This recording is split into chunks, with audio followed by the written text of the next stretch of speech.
when I'm not reeling from the dizzying speed at which my YouTube channel is growing.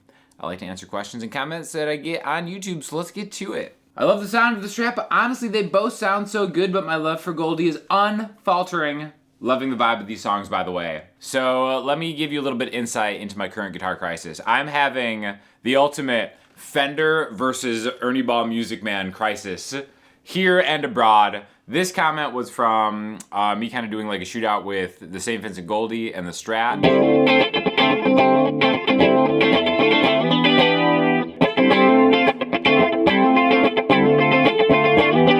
I asked you guys which one you thought sounded better. I really appreciate the feedback. I've been making this album with my friend Lilu. So I'm going through, like, probably for the first time, I'm actually shooting out like the guitars that I love more than anything. So today I kind of want to do a few different sound examples of the MusicMan Sabre, which is ridiculous, and the American Vintage 2 Telecaster. And I'm just gonna be crowdsourcing a lot of this album to be like, all right, which guitar to use? It's kind of like a choose your own adventure guitar thing for the song. So what I'm gonna do here is just kind of play just kind of what I think is the best sound on each guitar, and then I want you to let me know which one I should use for the final track. I do want to say, I really want to thank Lilu for being an incredible singer. I'll do this kind of like soloed and then in the track, the unmixed track, so to speak. But shout out to Sweetwater for sponsoring these videos and kind of helping me get this gear back and forth. This video today is sponsored by the Gator Pedalboard, which is really cool because it's like a pedal board that you can use. It has a power supply that is kind of like built in underneath, and a bag. So that's how I've been kind of getting my pedal board, which is just a small pedal board, just back and forth, because I can use that as just a thing if I want to actually stow it in the thing. I actually just throw it in a check bag for the most part, but I think that pedal board is awesome and it's a great value, so I'll have an affiliate link. Let's hear what each of these sounds like in the mix and just kind of go over the pedals that I'm using really quick.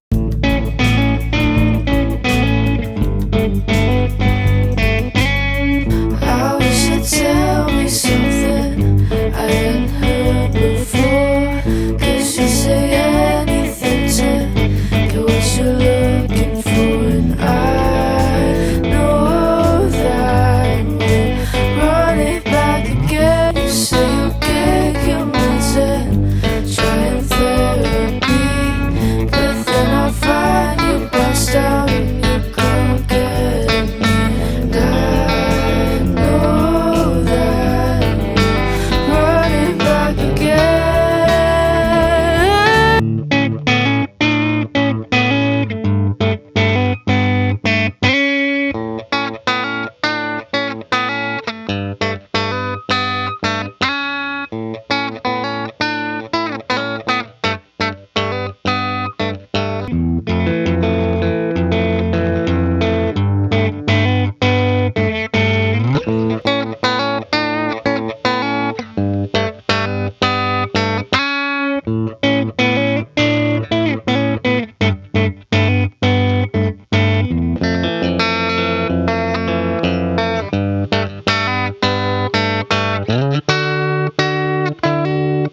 I've got the Empress Compressor that I have first in the chain.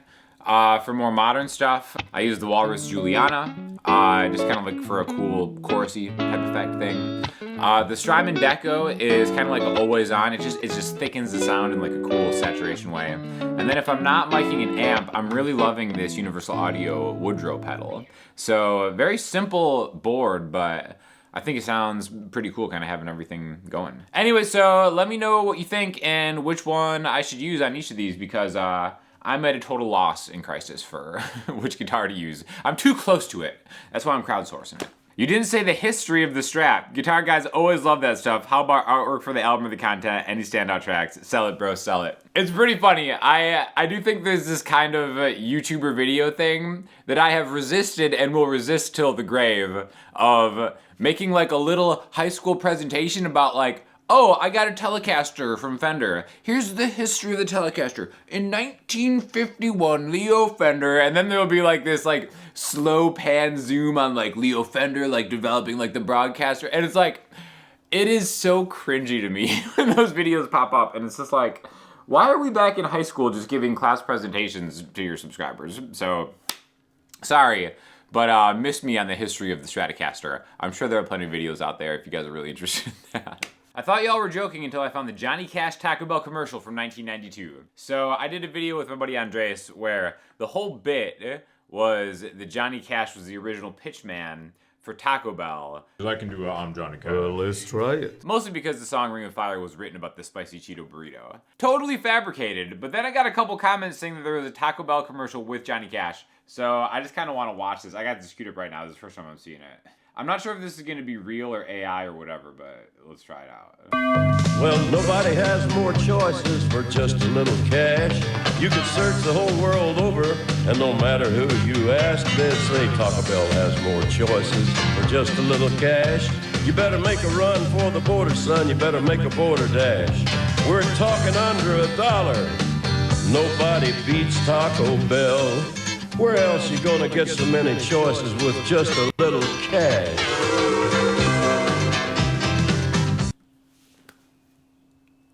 At somewhat of a loss for words. A couple things here. 59 cents. What a deal. 1992. Man, it's every now and then I get more evidence that we're living in a completely fabricated, messed up timeline.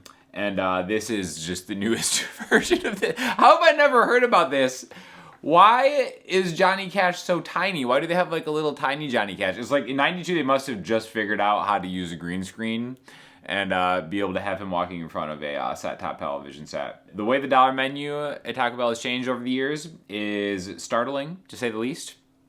And also, the guy on the little TV set's euphoric expression at getting a 59-cent taco is something that I really miss in my life. So thank you, viewers, for sharing that. Deluded idea of grandeur. You are average at best. Almost as deluded as your ability to spell, which is below average at best. I think it's funny because it's like not only did you get the phrase wrong, but you also spelled the word wrong. So a little bit of a double whammy. Sorry about that. For listening homework today, I'm going to throw you to a band called Flyte. I've really been digging a lot of their songs. Flyte spelled with a Y, which, you know, a little bit after my own heart. Also, I need to come up with a band name for the stuff with Lulu. So if you have any band name suggestions, please let me know. But thank you again to Sweetwater for sponsoring the video. I'll have affiliate links to all the gear that I've been using in the description down there. And if you have any questions or comments, hit me up in the comment section. I will talk to y'all soon. The taste of spicy Cheeto burritos. It's very tasty and delicious. I wanna buy a veggie fajitas, Taco Bell has a great value menu. but I rather go to Melvin, which is where I gig on a daily, It's open late. especially on a Tuesday Taco night. Bell. The drive-thru at Taco Bell.